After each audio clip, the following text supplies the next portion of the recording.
अस्सलाम वालेकुम नाज़रीन, इस्तकबाल है आपका यूथ फोरम के प्रोग्राम में। मैं आपकी मेज़बान महनाज शफ़ी बनी रहूँगी आपके साथ आज के इस प्रोग्राम में। नाज़रीन, किसी भी मुल्क के मुस्तकबिल का इन्हिसार उनके नौजवानों पर होता है। जिस मुल्क में जितनी ज़्यादा तामीरी सलाहियत के हामिल नौजवान होंगे, वो मुल्क उतनी ही कामयाबी और तरक्की का हमवार होगा। नाजरीन, हमारे मुल्क का सबसे बड़ा और कीमती असासा नौजवान नस्ल है। इन नौजवानों का सेहतमंद होना काफ़ी ज़रूरी है ताकि वो इनफरादी और इज्तिमाई सतह पर मुल्क की तरक्की में हाथ बढ़ा सके और आगे ले जा सके। नाजरीन, अगर हम आज के दौर की बात करें, कामयाबी की दौड़ में जो हमारा नौजवान है वो बहुत मेहनतकश और पुरअज़म है, लेकिन इस कामयाबी की दौड़ धूप में कभी कभी ये नौजवान जहनी दबाव और जहनी परेशानियों में मुब्तला हो जाते हैं। जी हाँ नाजरीन, आज की नशिस्त में हम बात करेंगे नौजवानों में बढ़ती परेशानियाँ और जहनी दबाव के हवाले से। तफसीलन इस पे गुफ्तगू करेंगे, जानेंगे इसके क्या वजूहात है और किस तरह हम अपने आप को बचा सकते हैं और बैलेंस पर्सनालिटी को कायम रख सकते हैं। हस्ब मामूल इस मौजू पे बात करने के लिए दावत दी है हमने ख़ास मेहमान को और चंद दोस्तों को। जो हमारा मौजूए गुफ्तगू है वो रहेगा rising health and mental issues among youth. तो नाजरीन, करते हैं तारुफ अपने मेहमान से। आप हैं महराजुद्दीन वानी, केस क्वालिफाइड 2013, अभी अपने फ़राइज़ अंजाम दे रहे हैं as a nodal officer Ayushman Bharat, district nodal officer Covid Bandipora. Sir, खैर मकदम है आपका प्रोग्राम में। शुक्रिया आपका। चंद दोस्त भी हैं हमारे साथ। आप हैं सबरीना। शुक्रिया मैम। साथ देंगे हमारा डॉक्टर शबीर, और आखिर में साथ देंगी हमारा सैयद राबिया। आप सब दोस्तों का खैर मकदम है प्रोग्राम में। बहुत बहुत शुक्रिया आपका। शुरुआत करते हैं प्रोग्राम की। सर, मैं आपसे जानना चाहती हूँ कि वर्ल्ड हेल्थ ऑर्गेनाइजेशन की सर्वे के मुताबिक जो हमारा मुल्क है इंडिया, ये बहुत अफसरदा मुल्क है, बहुत डिप्रेस्ड है, फॉलोड बाय चाइना और यूएसए। तकरीबन जो है 135 करोड़ की आबादी में 6% 5 की जो पॉपुलेशन है किसी ना किसी तरह की जहनी दबाव से गुजर रहा है। क्या वजह है इसकी? जैसा कि आपने कहा, जो इंडिया है it is the most depressed country of the world, जिसके बाद हमारा चाइना आ जाता है और यूएसए आ जाता है। अगर हम बात करें जो हमारा इंडिया का सिनेरियो है, डिप्रेशन है, मेंटल हेल्थ जो है वो एक साइकोलॉजिकल और सोशल सेटअप डिटरमाइन करता है कि इंसान का हम कैसे सोचते हैं, हम कैसे इमोशनली फील करते हैं, हम कैसे ज़िंदगी में स्ट्रेस को मैनेज करते हैं जी। लेकिन देखा गया है, कुछ फिगर्स मैं आपको बोलूँगा, उसके बाद में कॉजेज़ पे आ जाऊँगा। आपने जैसे कहा 6.5% जो हमारी आबादी है they are suffering from serious mental disorder. अब जो ये मेंटल डिसऑर्डर है, ये डिप्रेशन भी हो सकता है, ये हमारा बाइपोलर डिसऑर्डर भी हो सकता है, ये हमारा शाइज़ोफ्रेनिया भी हो सकता है। लेकिन अमूमन देखा गया है 14 साल से 19 साल तक जो एज ग्रुप है हमारा, वो ज़्यादा डिप्रेशन का शिकार है। और जितनी भी मेंटल हेल्थ प्रॉब्लम्स है उसका निस्ब जो है वो इसी एज ग्रुप में स्टार्ट होता है। अगर हम मेंटल हेल्थ में देखें, सबसे सीरियस इशू क्या है, वो आपका सुसाइड आता है।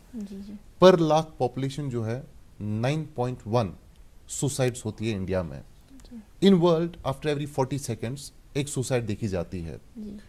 तो पर्टिकुलरली जो आपका सवाल है, रीजंस क्या है, पहला जो मैंने इस पे देखा from the societal point of view, पहली चीज जो है, जो हमारा इंफॉर्मेशन टेक्नोलॉजी है पिछले एक डिकेड से ज्यादा हो गया है।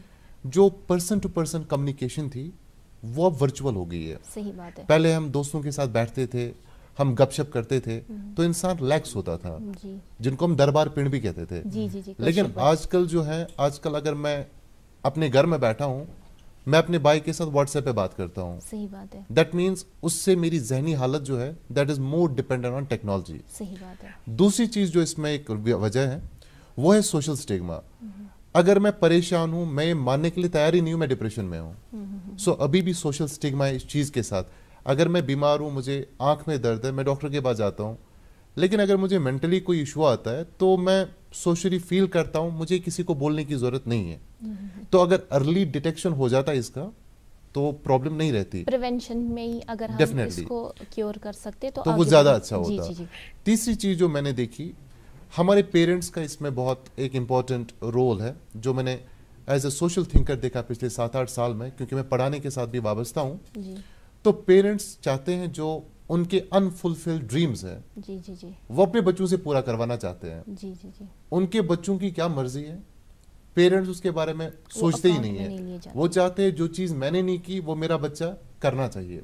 तो उसकी वजह से बच्चा जो है वो बेचारा परेशान रहता है। चौथी चीज जो मैंने इसमें देखी, वो ज्यादातर हम आज मोबाइल फोन्स यूज करते हैं। आमतौर पर देखा गया हमने छोटे छोटे बच्चे रात को गेम्स खेलते हैं, उनके पास स्मार्टफोन्स आ गए, हमारे पास तो थे ही नहीं। 25 साल की 24 साल की उम्र में हमने पहली बार स्मार्टफोन देखा। आज 10 साल का 11 साल का बच्चा स्मार्टफोन लेके बैठा है, वो रात को स्मार्टफोन पे ज्यादा देर बैठता है, तो उसकी वजह से उसका स्लीप पैटर्न जो है वो डिस्टर्ब हो जाता है। जब आपकी नींद पूरी नहीं होती है तो आपकी बायोलॉजिकल नीड पूरी नहीं हो रही है, that means you are under stress. उसके बाद जो हमारा यूथ है 19 साल के बाद का, उसमें मैंने देखा डिस्क्रिमिनेशन का एक बहुत बड़ा फैक्टर है। बच्चों को लगता है कि हमें डिस्क्रिमिनेशन हो रही है। दूसरी चीज मैंने देखी, बच्चा पेसिमिस्टिक बहुत, फैमिली के साथ जस्टिस नहीं कर पाता है। और एक और वजह लास्ट में इसमें बोलूंगा, वो है लैक ऑफ अवेयरनेस। अगर हम इंडिया की फिगर्स की बात करें, पर 1 लाख पॉपुलेशन हमारे पास एक ट्रेंड मेंटल हेल्थ वर्कर है जो बंदे की काउंसलिंग करे। और उसके बाद एक जनरेशन गैप है। लाइक यूरोपियन कंट्रीज में मैंने देखा है, अमूमन अगर बच्चे को प्रॉब्लम है माँ बाप के साथ डिस्कस करता है। लेकिन हमारे अगर हम माँ बाप को बोलेंगे मैंने शुरू ये चीज पसंद किया, मुंह से रू अप कराना इसी कारण उतना प्लेटफॉर्म ही नहीं है बच्चे को, एक ओपननेस नहीं है, ऑटोनॉमी नहीं है, जिसकी वजह से बच्चा अंदर अंदर से बेचारा परेशान हो जाता है। और इसका आफ्टर कॉज है ड्रग्स, स्मोकिंग, और उसके बाद last step is suicide. Sir आगे और बात करेंगे इसके बारे में। जैसे आपने टेक्नोलॉजी की बात की और आपने मनफी सोच की बात की, लेकिन सर आज का जो हमारा एनवायरनमेंट ऐसा बन गया है, हमारी नीड्स ऐसे बन गए कि हम टेक्नो डिपेंडेंट बहुत ज़्यादा हो गए हैं। सर देखिए, जैसे जब कभी बच्चा प्रिपरेशन करता है, चूँकि आप बहुत यूथ के साथ वाबस्ता है, आप करियर काउंसलिंग भी करवाते हैं, आपको 1-on-1 इंट्रैक्शन बहुत रहता है, आपका इसमें तजुर्बा काफ़ी है, तो आपसे मैं जानना चाहती हूँ कि टेक्नो डिपेंडेंट तो बच्चे हो गए हैं, चाहे कोई कॉम्पिटिटिव एग्जाम हो, कुछ भी हो, बहुत ज़्यादा यूज़ करना पड़ता है टेक्नोलॉजी। कैसे बचाए, कैसे डिलिमिट करे बच्चे अपने आप को, और एक माँ बाप के साथ कैसे टाइम स्पेंड करे, वो एक जो दौर था पहले उसमें कैसे वापस जाए अलोंग विद टेक्नोलॉजी को साथ लेते। जिंदगी में हर कोई चीज़ जो है दैट्स बेस्ड ऑन बैलेंस जी। अगर मैं पढ़ाई कर रहा हूं तो पढ़ाई में मुझे नहीं लगता कोई भी बच्चा दिन में 8 घंटे से ज्यादा या 9 घंटे से ज्यादा प्रोडक्टिव पढ़ाई कर सकता है जी। तो अगर आप 9 के बजाय 10 घंटे भी काट ले, देन आपके पास 14 घंटे बच जाते हैं। अगर आप 14 घंटे में अच्छे से 8 घंटे सो भी जाए तो आपके पास 6 घंटे बच जाते हैं। तो इन 6 घंटों को आपको जुडिशियस, पढ़ता है, खेलता है, झूलता उछलता है, दौड़ता कभी कभी दौड़ कर आता है, आगे आगे बढ़ता है इंडिया, अमूल दूध पीता है इंडिया। जरा सी हंसी दुलार जरा सा, Amul the taste of India, जरा सी अनबन प्यार जरा सा, Amul the taste of India, यही तो अमूल है स्वाद इंडिया का, यही तो अमूल है द टेस्ट ऑफ इंडिया।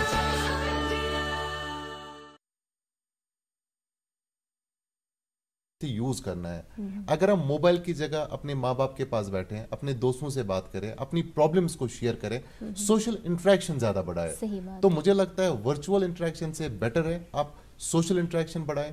और दूसरी चीज, टेक्नोलॉजी हमने बनाई, टेक्नोलॉजी हमारी गुलाम है, सही बात। लेकिन अनफॉर्चुनेटली देखा गया हम टेक्नोलॉजी के गुलाम बन गए हैं, धीरे धीरे बन रहे हैं। अब वेस्टर्न कंट्रीज में भी टेक्नोलॉजी है, उन्हीं से हमने ये सब चीजें देखी हैं। लेकिन वेस्टर्न कंट्रीज में एक चीज अच्छी है, उनका एक टाइम टेबल फिक्स्ड है, शेड्यूल टाइम टेबल है।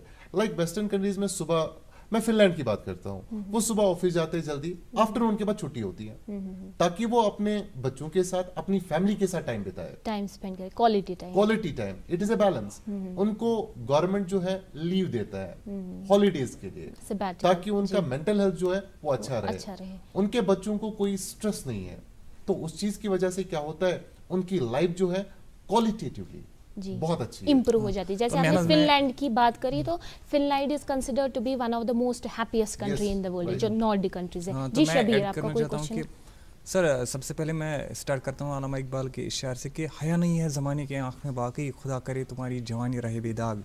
तो ये जो यूथ है, ये एक कौम का कीमती सरमाया होता है। तो एक प्रोवर्ब भी है कि कहावत है कि sound mind lies in a sound body, कि नौजवानों में ये साउंड माइंड होता है कि उनकी जो जिस्मानी सलाहियत है वो पावरफुल होती है और उनकी जो दिमागी सलाहियत है वो उभर कर सामने आती है। तो ये एक नौजवान ही एक कौम को लीड करता है। तो आपने अवेयरनेस की बात की है, तो अवेयरनेस प्रोग्राम तो होते रहता है रोज़ का, हफ्ते में एक बार होता है ज़रूर अवेयरनेस प्रोग्राम नौजवानों के मुतालिक। लेकिन इसके बावजूद शराबखोरी, नशावर चीज़ें, सिगरेट नोशी, तंबाकू नोशी, और इस पर गवर्नमेंट सरकार की तरफ से भी इस पर अवेयरनेस प्रोग्राम होती है, और प्राइवेट यानी कोई भी डिपार्टमेंट करता है कि अवेयरनेस प्रोग्राम किया किस तरह हम इनको कंट्रोल करेंगे। लेकिन इतना करने के बावजूद ये कंट्रोल नहीं होती है। तो आपके पास क्या हिकमत अमली है, नौजवानों को क्या चीज़ ज़रूरी है कि वो इसको कंट्रोल कर सकेंगे इस नशेवर चीज़ों को? मुझे लगता है जो आपका कंसर्न है सोसाइटी के रिगार्डिंग वो बहुत जेन्युइन कंसर्न है। प्रोग्राम्स होते रहते हैं, लेकिन मैंने इसमें एक चीज रियलाइज की, एक इंसान अपनी हेल्प खुद कर सकता है जी। अगर वो लाइफ को फेस नहीं कर सकता है, कम से कम वो इसे भागे भी नहीं। सही बात है। अल्लामा इकबाल रहमतुल्लाह का एक शेर मुझे यहाँ पे याद आता है, उसमें वो कहते हैं, ए ताहिर लाहोती, ताहिर लाहोती उस रिज़्क से मौत अच्छी, जिस रिज़्क से आती हो परवाज में कोताही, तू अभी रह गुजर में है, कैदे मकाम से गुजर। तू अभी रह गुजर में है, कैदे मकाम से गुजर, फारसो हिजाज से गुजर, मिस्र रोम से गुजर, तेगे हिलाल की तरह नीम अयान से गुजर। यानी एक यूथ जो है उसको डेस्टिनेशन के थ्रू बाउंड नहीं होना है, उसको अगर चांद बनना है, तेग मीन चाकू, चांद चाकू की तरह होता है, तलवार, तो उसको आराम से बाहर निकलना है। प्रॉब्लम यहां पे शुरू होती है, हमारी यूथ जो है वो आराम से बाहर नहीं निकलना चाहती, वो जिंदगी को फेस नहीं करना चाहती। उसके बाद दूसरी चीज है जो शाहीन होता है, इकबाल का मेटाफर है कि शाहीन है। तो शाहीन के एक बच्चे को एक बार कौवे के बच्चों के साथ मिक्स किया गया, तो वो उसने अपनी जिंदगी इसी तरह गुजार दी कि मैं कवाई हूं। एक बार एक बूढ़े उकाब को उस पर नजर पड़ी, बोला आप इनसे बहुत मुख्तलिफ है, आप उड़ सकते हैं, इनसे ऊंचा उड़ सकते हैं। तो उसने देखा कि हाँ मैं तो उड़ सकता हूं, उसने ऊंचाई हासिल की। यहां पे रोल आता है पेरेंट्स का और टीचर्स का। जी। जो हमारे बच्चे होते हैं हम उनको कंपेयर करते हैं।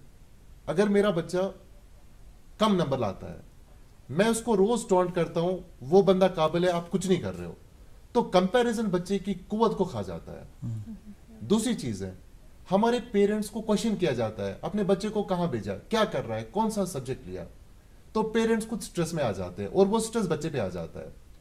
तीसरी चीज है, हमारे बच्चे जो है वो अंडर एम्प्लॉयड है। किसी ने अभी पंचायत अकाउंटेंट का एग्जाम दिया, मैं ऑब्जर्वर था, तो वो वेटनरी डॉक्टर था। मैंने उसको पूछा क्या करना है, बोला अनएम्प्लॉयमेंट है। कल वो बना भी, लेकिन वो कभी मुतमईन नहीं हो जाएगा उस जॉब तो से। ये चीजें जो है, इन चीजों की वजह से बच्चा जो है वो ज्यादा सोच में मुब्तला हो जाता है। तो आप और मेरी काउंसलिंग से उसको कोई भी फर्क नहीं पड़ेगा। अब आप बोलेंगे हिकमत अमली क्या है? हिकमत अमली है welfare state. Welfare state means जहां पर तालीम फ्री हो, जैसे फिनलैंड में है, नॉर्डिक कंट्रीज में है। अगर तालीम फ्री है, हमारे पास बहुत अच्छे स्कूल्स है गवर्नमेंट सेक्टर में। अभी आज हमारा एनरोलमेंट ड्राइव चल रहा है, लेकिन पेरेंट्स बच्चों को नहीं भेज रहे वहां पे। सही बात है। अगर मेरा बच्चा गवर्नमेंट स्कूल में पढ़े, फ्री यूनिफॉर्म है, फ्री एजुकेशन है, हर कोई चीज फ्री है, मिड डे मील है, तो दैट मीन्स पेरेंट्स का पढ़ाई का जो खर्चा है वो बच जाएगा। आप इसको कहीं और पे यूज कर सकते हैं, फाइनेंशियल बर्डन भी कम हो जाएगा। यहाँ पे मैं अपने नाजरीन को बताना चाहती हूँ कि जैसे सर ने कहा कि हमारा अभी ये ड्राइव चल रहा है, तो मैं एनकरेज करना चाहती हूँ। हमारी वबाई सूरत हाल है, कोविड की हाल मारी है, तो बहुत इकोनॉमिक स्ट्रेस है फैमिलीज पर। तो आप अपने बच्चों को एनरोल कीजिए गवर्नमेंट स्कूल्स में। आप बाहर की स्टेट्स का देखिए, पब्लिक सिस्टम ऑफ एजुकेशन बहुत ग्रूम कर रहा है वहाँ पर। सर यहाँ पे जो हमने ये कमर्शलाइजेशन बनाया है एजुकेशन को, इससे ज्यादा स्ट्रेस पड़ रहा है बच्चों पर भी, तो इस पे कुछ रोशनी डालिए आप। मुझे लगता है तालीम कोई बिजनेस नहीं है। तालीम जो है ये कौम के लिए रोशनी की मानंद होता है। अब प्रॉब्लम एज ए पेरेंट हम में भी है जी। मैंने कल एक आर्टिकल पढ़ा था why government school teacher is a parent of A private school, तो उसमें उन्होंने बहुत अच्छी बातें बोली थी, चैरिटी बिगिंस एट होम। अगर मैं गवर्नमेंट सेक्टर में काम कर रहा हूं, अगर मैं अपने बच्चे को गवर्नमेंट स्कूल में भेजूंगा तो उससे आप भी मोटिवेट हो जाएंगे। दैट मीन्स अभी लैक ऑफ ट्रस्ट है हमारा, और उसका फायदा हमारे बाकी स्कूल्स उठा रहे हैं। दिल्ली में आपने देखा होगा ऑनरेबल सीएम है जो वहां के केजरीवाल साहब, उनने एजुकेशन और हेल्थ को प्रायोरिटाइज किया जी जी। और उस वजह से क्या है, क्वालिटी ऑफ लाइफ वहां पे बढ़ रही है जी जी। अगर आप तालीम याफ्ता है तो आपको पता है तालीम क्या सिखाती है, तो आपका मेंटल डिप्रेशन कम हो जाएगा। सही बात है। अगर आप तालीम याफ्ता है आप कभी ड्रग्स की तरफ नहीं जाएंगे। अगर आप तालीम याफ्ता है आपको पता है what is good what is bad, और यही तालीम हमें ये बेसिक चीजें, टाइम मैनेजमेंट वगैरह, हेल्थ प्रायोरिटाइज करना, ये चीजें सिखाती है। जी, आपका क्या क्वेश्चन है? सर मेरा क्वेश्चन है कि हम कैसे मेंटेन करें अपनी mental stability in challenging conditions like lockdown, particularly I am talking of youth, कि वो कैसे अपना दिमागी तवाजुन जो है बरकरार रखें इन कोविड की सूरत हाल में। जी सर। क्योंकि बहुत कोविड में चैलेंजिंग। हमने देखा एक सर्वे आया था, उसमें लैंसेट सर्वे था, उसमें 43% पीपल जो है वो ज़हनी तौर पर किसी न किसी डिप्रेशन का शिकार थे। उसका रीजन ये है कि हमारा लाइफस्टाइल इतना फास्ट एंड चैलेंजिंग हो गया था कि अचानक से जब सारा रुक गया, लॉकडाउन हो गया, तो हम इसे कोप अप नहीं कर पाए। वर्क फ्रॉम होम, बाहर नहीं जाना, 24 घंटे मास्क रखना, और उसके साथ साथ हमारी जो इकोनॉमी है वो बिल्कुल खराब हो गई। आपने देखा होगा हमारा जीडीपी अभी बहुत कम आ रहा है, हमारा पर कैपिटा इनकम कम आ रहा है, अनएम्प्लॉयमेंट बढ़ रही है। उस वजह से क्या हुआ कि पढ़ाई भी डिस्टर्ब हो गई। अगर मैं जॉब में था, मुझे सिक्योरिटी नहीं है कल को मुझे जॉब मिलेगी कि नहीं मिलेगी। उसके बाद हमारे पास हैंड टू माउथ 49% पॉपुलेशन है। अब बंदा घर से बाहर नहीं निकल पा रहा है। अब कोई बंदा यहाँ पे माइग्रेंट लेबर आया था, उसको घर जाने की परेशानी है। हमारे बच्चे बाकी मुल्कों में, बाकी स्टेट्स में फंसे थे, उनको घर आने की परेशानी है। उसके बाद हमारे छोटे छोटे बच्चे, उनने स्कूल नहीं देखा है। एक बच्चे ने पिछले साल एडमिशन किया, आज उसको फीस देना पड़ रहा है, उसने कभी स्कूल का चेहरा नहीं देखा। तो ये सारी चीजें जो है, ये मैंने तो नहीं किया, आपने तो नहीं किया, ये तो एक डिजास्टर है और इस डिजास्टर को हमें फेस करना है। अगर हम इस डिजास्टर में परेशान रहते हैं, नॉर्मल है, आप भी परेशान थे, मैं भी परेशान था, सोसाइटी परेशान थी। अब इसको हम कैसे चैनलाइज कर सकते हैं? पहली चीज है वी हैव टू सोशलाइज। दूसरी चीज है हमें अपना हेल्दी लाइफस्टाइल मेंटेन करना है। तीसरी चीज है एक्सरसाइज का एक शेड्यूल बनाना है। चौथी चीज है हमारे पास बैठ के फैट ज्यादा आ जाता है तो can lead to cardiac arrest, तो फैट या नमक कम खाना है। और उसके बाद इंपॉर्टेंट है मेडिटेशन। मुझे लगता है जो एक मोमिन होता है, मेरे हिसाब से एक मोमिन कभी डिप्रेस हो ही नहीं सकता। सही बात है, क्योंकि हमारा वो मजहब है जिसने हमें नमाज दी है, कुरान दिया है। अगर आप बाकी मजहब में देखें, उनके अपने रिलीजियस टेक्स्ट हैं जिनकी वजह से एक सुकून आता है। अब देखो सेल्फ एक्चुअलाइजेशन, आप देखोगे उन बंदों में जो अपनी मेडिटेशन में बहुत आगे है। जैसे कोई योगा प्रैक्टिस करता है, वो बहुत खुश थे, लेकिन जिनका लाइफस्टाइल ओबीस हो गया, वो इसको चैलेंज या कूप अप नहीं कर पाए। या तो उन्होंने ड्रग्स लिए, या तो उन्होंने अल्कोहल स्टार्ट किया।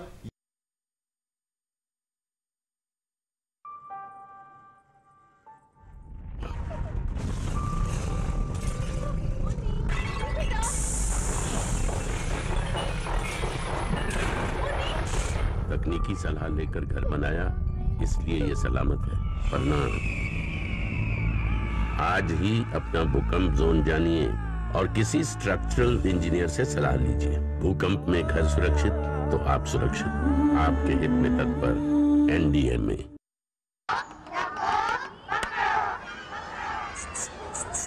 अच्छे समझ गए सब?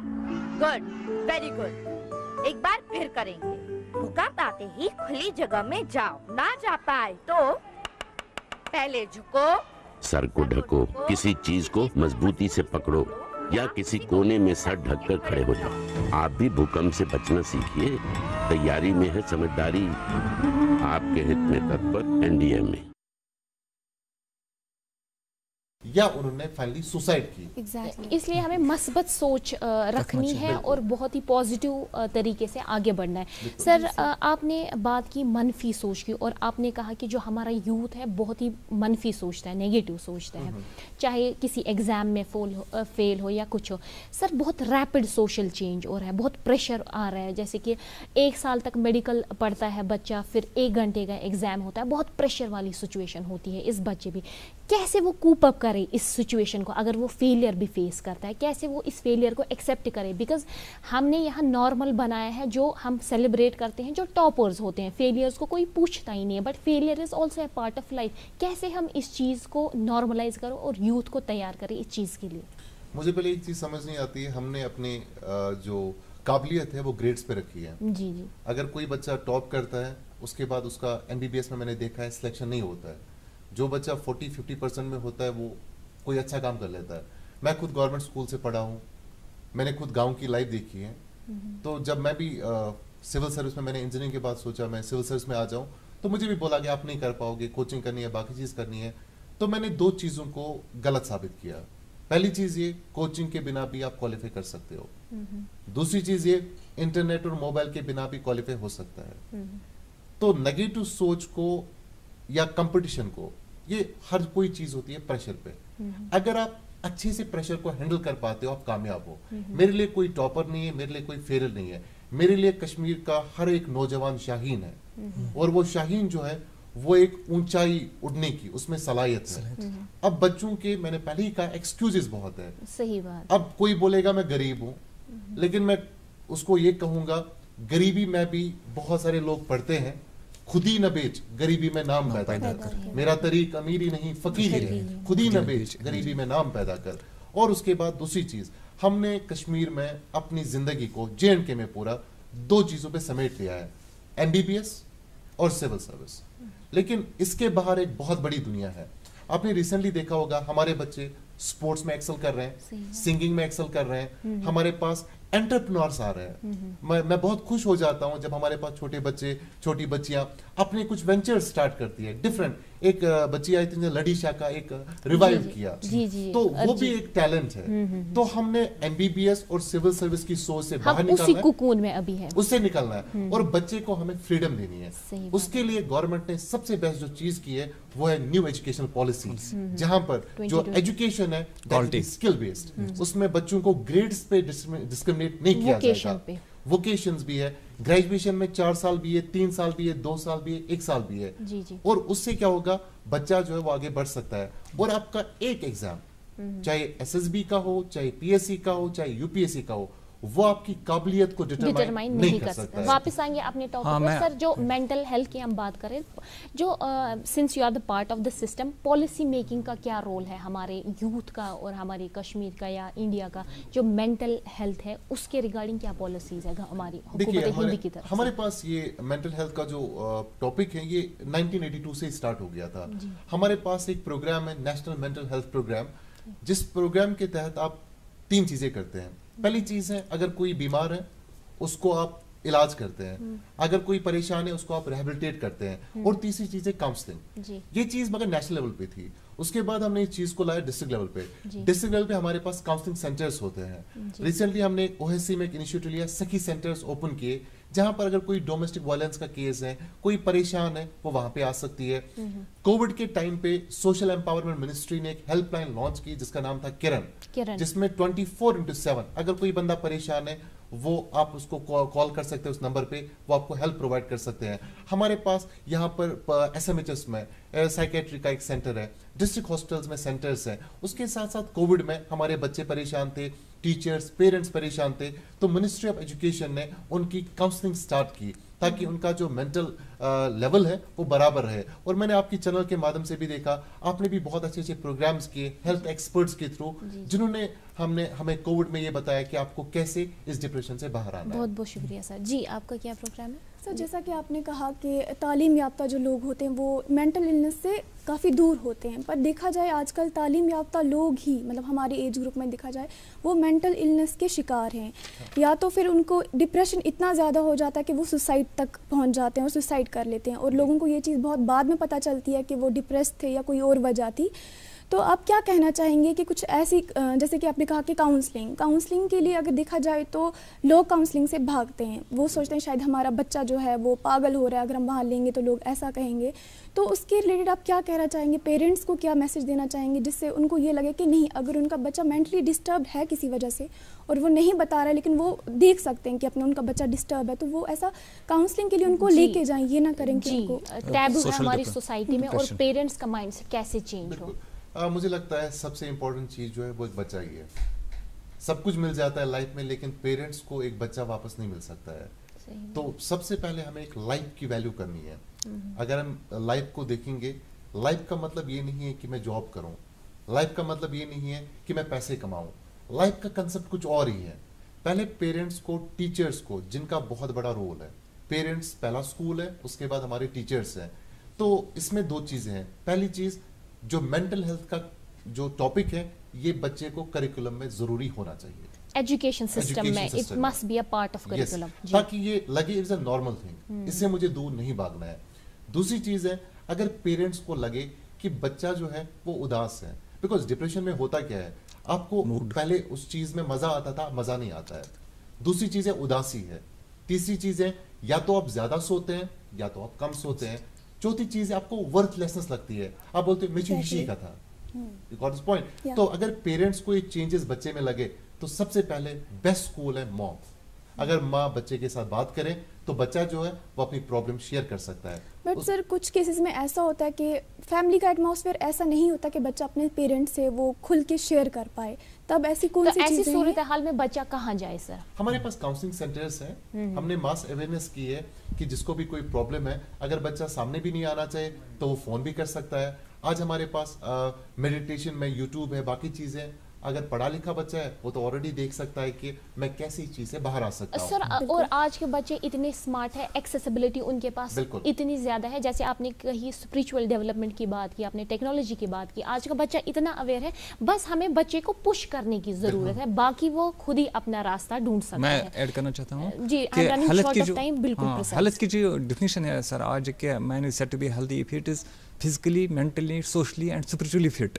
तो ये चीज़ है। लेकिन सर आपने जो बच्चों की बात किया 14 से 19 ग्रुप के एज के तक, तो इमोशंस की बात किया कि इमोशंस में ज़्यादा होती है कि बनस्बत इस जनरेशन के बच्चों को 14 से 19 तक, क्योंकि इनमें ज़्यादा ये छोटी छोटी चीज़ों को लेती है और फिर सुसाइड अटैक्स होती है। तो कैसे क्या हिकमत अमली है, क्या अपनानी चाहिए ये 14 से 19 तक? ये चीज़ मुझे लगता है न्यूक्लियर फैमिली है। जो हमारे पास पहले जॉइंट फैमिली होती थी, हम एक साथ रहते थे, यकजा उस मोल ड्यूटी गसान पेचिन मां पितर मुझे एक्सी जाए बीर बच्चे उसने बात सा कुछ जुन किया। अब आइसोलेशन का माहौल आ गया है, इसलिए ये सारी प्रॉब्लम्स आ गई हमारी सोसाइटी में। सर क्या पैगाम रहेगा जाते जाते आपको हमारे नाजरीन के लिए, खासतौर पर इन पर्टिकुलर हमारे नौजवानों के लिए? मैं अपने नौजवानों को हमेशा यही बात कहना चाहता हूँ कि आपको अपने ऊपर कॉन्फिडेंस होनी चाहिए, और उसके साथ साथ जो आपके पास एवेन्यूज है, मौके बहुत ज़्यादा है। अगर पोस्ट कम है या पोस्ट नहीं आ रहे हैं, आपको प्रिपेयर कंटिन्यूसली रहना है। अल्लाह ताला ने आपके मुकद्दर में जो लिखा होगा वो आपको मिल जाएगा। लेकिन अगर हम इस जिंदगी में, दुनिया में आए हैं तो we are with a mission, और मिशन के लिए हमारे पास ड्रीम होना चाहिए, और जो ड्रीम है वो ऐसा होना चाहिए जो आपको सोने न दे। और अगर आपको छोटी चीज मिल जाती है, आप में इतने गुर्दे होने चाहिए, आप छोटी चीज को छोड़ दें और आप बड़ी चीज के लिए जाएं, because bottom is always crowded, there is always room at the top. मंजिलों से कह दो मुश्किलें और बढ़ा दे सफर की, हम उनमें से नहीं जो रास्ते बदल देते हैं। Thank you so much sir, बहुत बहुत शुक्रिया आप यहाँ पे आए और इतनी मुफीद बातें हमारे साथ शेयर की। आपको फिर से तकल्लुफ देंगे। Thank you very much. बहुत बहुत शुक्रिया आप सब दोस्तों का यहाँ आने के लिए। तो नाजरीन जाते जाते मैं इतना ही कहूँगी, नहीं तेरा नशेमन कतरे सुल्तानी के गुंबद पर, तो शाहीन है बसेरा कर पहाड़ों की चट्टानों पर। कोविड से बचिए, SOPs का फॉलो कीजिए, DD कशर देखते रहिए। अल्लाह निगहबान।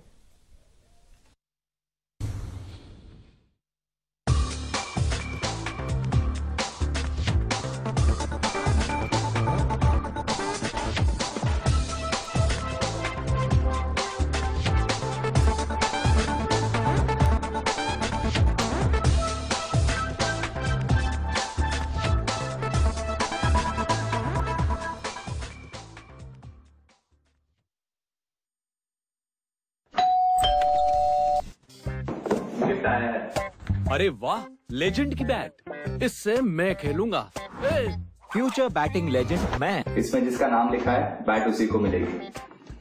अरे यार, देखा, अगर इस पे मेरा नाम नहीं लिखा होता तो कितनी दिक्कत हो जाती। इसलिए आरबीआई कहता है बैंक अकाउंट हो या बैंक लॉकर, उसमें नॉमिनी का नाम जरूर दर्ज करें ताकि आपकी जमा पूंजी उसी को मिले जिसे आपने नामित किया।